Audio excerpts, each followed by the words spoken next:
Good evening, ladies and gentlemen. Tonight, the 22nd of August 2014, Friday as usual, the day we do a recapitulation of the markets, the Baltic Dry Index and the other indexes, as well as we give a brief encounter, let's call it, about geopolitics that really affect the shipping industry. This is the 32nd, not 30 seconds, but the 30 seconds overview of the markets with John FARACLAS from allaboutshipping.co.uk in Athens. The BDI closed down 8 points to 1,088 points, which is though up 73 points since last week closing of 1,015 points. So here you see we are on the second week above the 1,000 points, but things they don't look so bright. Why? Because the volatility of the indexes is here yet to follow us. The size which was driving the market up and really make waves was the Cape Size Index. The Cape Size Index was down 43 points to 2,535 points, which is of course on the other hand is minus 43 since yesterday, Thursday the 21st, is a plus 384 points since last week's 2,151 points. So there were some gains here, but it was short-lived. The BPI, the Baltic Panamax Index, was also down 6 points to 812, which was on the other hand up 9 points since last week's closing of 803. So the two major sizes which really bring up and down the market were on a downfall. The BHSI was up 7 points at 403, but also was up 31 points since last week's closing of 382 points. The BSI, the Supramax Index, it was up 12 points at 937 points, which is of course on the other hand 60 points up since last week's 877 points. So overall we have the downfall once again of the dry index. The wets now. The wets with the Baltic Dirty Dry Index going further 7 points down at 761 was overall another 47 points down since last week's 748 points. The cleans now. The cleans just slightly up 2 points at 547, which is minus 2 points since last week's 549. So here we've got an issue here. The markets are not performing as usual.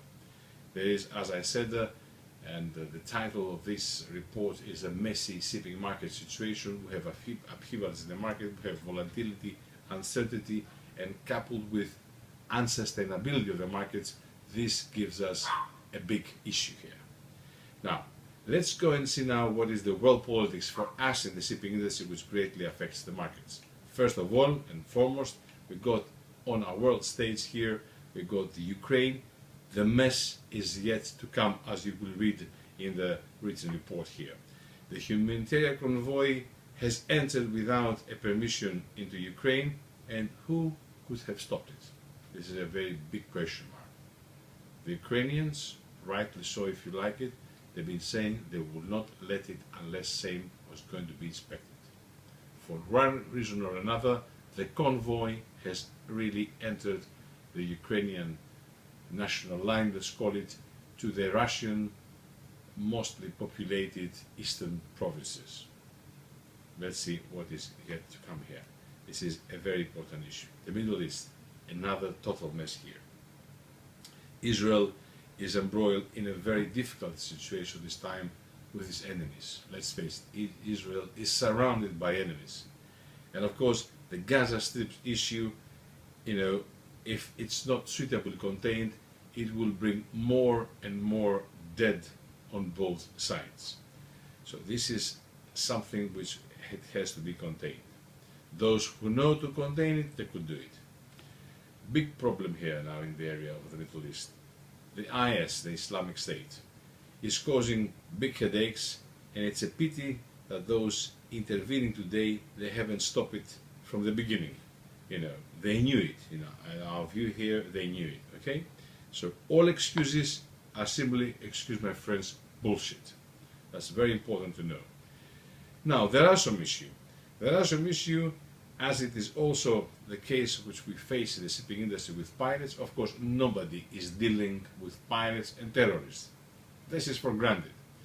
But I hate to hear, I hate to read that there have been dealings behind the curtains, and this is not done.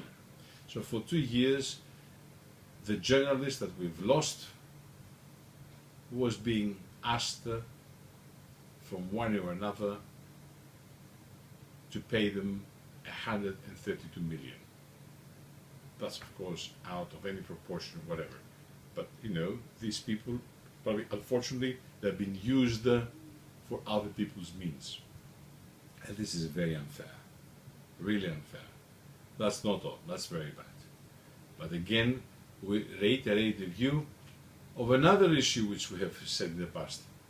The international media should ensure the safety, even in the war zone, of the journalists who give their lives to give us reporting, live reporting from there. But no one should really deal with terrorists and ransoms. And we know of 7 cases that there have been ransoms paid for journalists and others to be freed. This is not on. Okay? So it's very, very, very important. And we stress to this, you know, we don't like to hear this. Now, this ransom issue, it must be, you know, dealt with, and we don't like to see any preferential treatment. Libya, another mess here. A total mess, and I guess in the coming hours we're going to hear of more mess in this area. And the Islamic State here is advancing. Okay? So we must make sure that we know how to use our forces, the forces us in the West would like to use to stop and give an end to this massacre. It will split, you know, the entire world. It will spread also worldwide, and it will affect our seafarers and our ships plying from port A to port B. Already we have a problem the last 15 years with pirates. We don't want to have additional problems with it. The Far East. This is again another watch it situation, and of course, you know,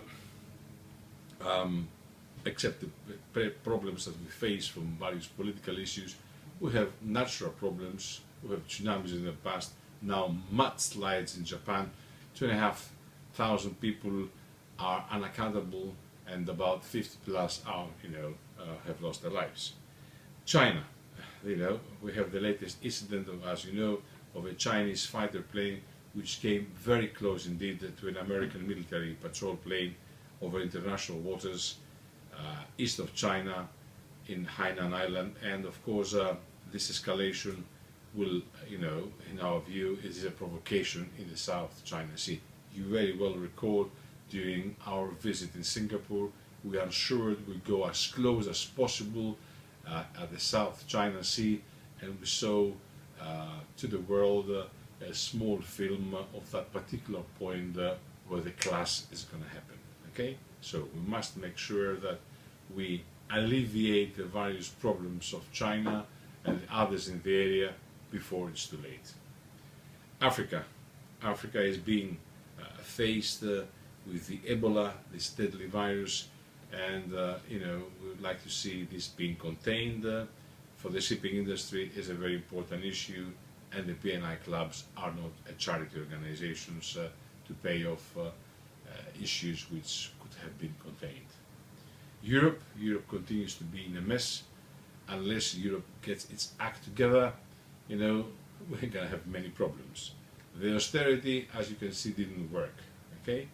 On top of everything here now, we have another issue. We had elections, presidential elections in Turkey, the first direct elections to elect a prime president in the Turkish Republic.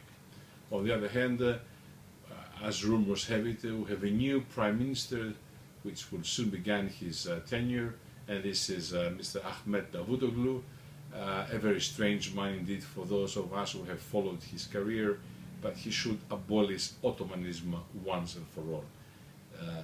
You know, if we can see now, after Israel trying to deal in a different way the mess that many members of various factions are causing to Israel. We wouldn't like to see Mr. Davutoglu causing problems in the area here, and she should understand that the old days have gone. So we must see a peaceful new premier in Turkey to bring prosperity for his nearly 80 million people and ensure peace in the entire area. Lastly, we would like to mention that we have a lot of issues of immigrants who approach from the Turkish coast and the Greek islands. We had over the last 48 hours 4 simultaneous incidents, and as you know, the practice of those people who try to escape from the east, from Turkey, whether they're Turks or they're Kurds or Syrians or whatever, the moment the coast guards of the Greek Coast Guard and the European Coast Guards approach, they sink their boats. This is the trick we know well. I was witness that on the island of Chios, in our visit here this summer, we've seen Guardia Costiera, the Italian Coast Guard, which is a part of Frontex, that also likes to guard the frontiers of Europe from many instances, including the immigrants there. This is not on. So we must make sure this is being contained. We would like also to give you our 8th summer tip for vacations, and this time we go to the Biscayan Gulf, to the ancient French city of Lorient, the port from where the French had embarked all their trips to the east, to the Far East. Okay?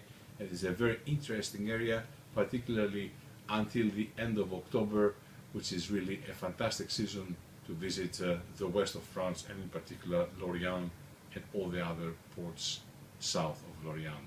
It's a great place to visit. So enjoy the long weekend, and of course in the UK the bank holiday, which is this coming Monday as well. So enjoy it, unwind, and be ready for a tough week ahead. This is John FARACLAS from allaboutshipping.co.uk with a big message. Caution on the markets. Bankruptcies are looming in the backgrounds, and we left this last sentence to be heard because many banks do not know their jobs. If the vessels are not performing, let it be. Give them to other managers, write them off, auction them. The more you keep cancerous deals in your banks, the more the banks will really break up again. So remember this. Have a lovely week.